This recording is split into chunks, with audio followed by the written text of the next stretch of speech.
Hey guys, welcome to my channel. In today's video, I'm going to be comparing the Dyson Airwrap, the short barrel that comes with the Dyson Airwrap versus the long barrel, which you have to pay an additional $39 for. I'm not 100% sold on if it's worth it or not. I've probably used mine less than 20 times in the 2 years I've had it because the short barrel is a hassle for me to use. So let me just show you. I have very long, thick hair. And it takes forever to style my hair with this. So I actually don't use any of the other Dyson attachments. I literally just bought it for the Airwrap.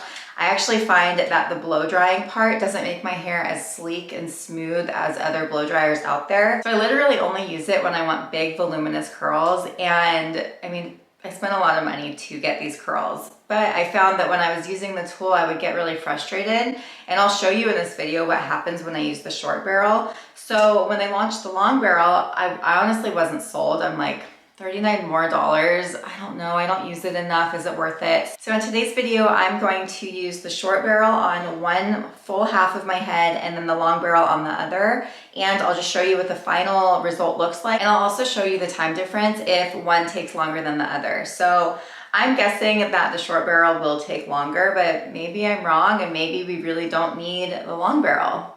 Let's find out. All right, so I'm gonna start with the short barrel, and what I'm gonna do is just separate my hair right down the middle and pin it back. Just pin this side completely out of the way. And then I'm gonna section this side off the way that I normally style my hair. So I should probably mention that this is not a Dyson Airwrap tutorial. I actually don't have one and I probably should make one. If you guys are interested, let me know in the comments. But here I'm just gonna quickly test each side. So this is the short barrel and you can see that the hair kind of just hangs off the bottom. It doesn't grab that much hair and it can take a while, which is why I'm testing the long barrel. I've also found that for my hair, it's very coarse, and if I try to wrap my hair around the Dyson wand, it doesn't give me those voluminous curls. It just gives me these like lackluster womp type curl, like nothing that exciting. I could do probably better with the curling irons, and that kind of defeats the whole purpose. So I let the Dyson grab as much hair as it wants, and then I just move up my head that way. Sometimes it takes me 4 sections to do my hair. Sometimes it takes me 5. In this video, it took me 5, which is not the norm for me. So it probably did add like 30 seconds to the whole hair experience here. But for the most part, this is pretty much it. I'm going to skip the rest of this side and then show you how long this side took and move on to the next side.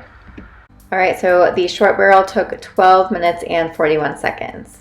Now let's move on to the long barrel side. So same idea here. I literally don't do anything different. Just the length of the barrel is different.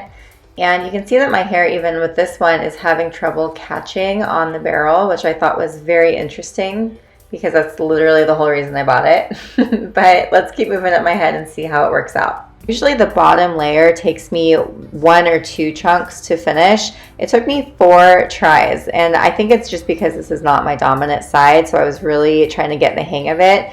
But the longer barrel, I mean, I wasn't sold when I was first testing it here. So as I moved up my head, I definitely got the hang of this side and the longer barrel. I mean, look at how much hair the barrel grabbed this time. That's awesome. You do still see some hairs hanging off the bottom, but overall it's easier. And once you get the hang of it, it's great. But I mean, look at that curl, it was perfect. But you can still see, like on this time around, the hair on the bottom, I'm having to push it back onto the wand. So that could be user error. I just need to pull the hair down a little bit more onto the barrel. I'm not sure. All right, so I am going to skip over the remainder of me styling my hair. I think you get the point, but I'll show you the final results now. All right, so just finished. It took 7 minutes and 13 seconds to finish this side, so it's definitely faster. How gorgeous is this final look though? I love it. Okay, so obviously this side looks more voluminous right now. This one has had almost 8 minutes to calm down. So I'm gonna give my hair a little bit of a break, but I mean, just first review is that definitely the long barrel saves time. I mean, 5 minutes per side would be 10 minutes per blowout. So that is substantial. But let me show you what the finished look looks like in a few minutes when my hair calms down. Okay, the hair has calmed down. So I honestly think it looks very much the same. So So the long barrel versus the short barrel. Maybe the short barrel right here is like curling it in just a tad bit more. But I mean, if you're actually wearing your hair and you tousle it and you're just going about, I really do think they look very, very similar. I think if you want to save time and you have very long hair, the long barrel is worth it. It's an extra $40, and I mean, 10 minutes per blowout is substantial in my opinion. So there you have it. If you are on the fence, now hopefully this helped you make your decision. Thank you guys for watching. I hope you enjoyed this video, and if you like videos like this, subscribe to my channel. I would love to see you next time. And I will also link my Instagram handle below. It's lauren.arrow. Thanks for watching.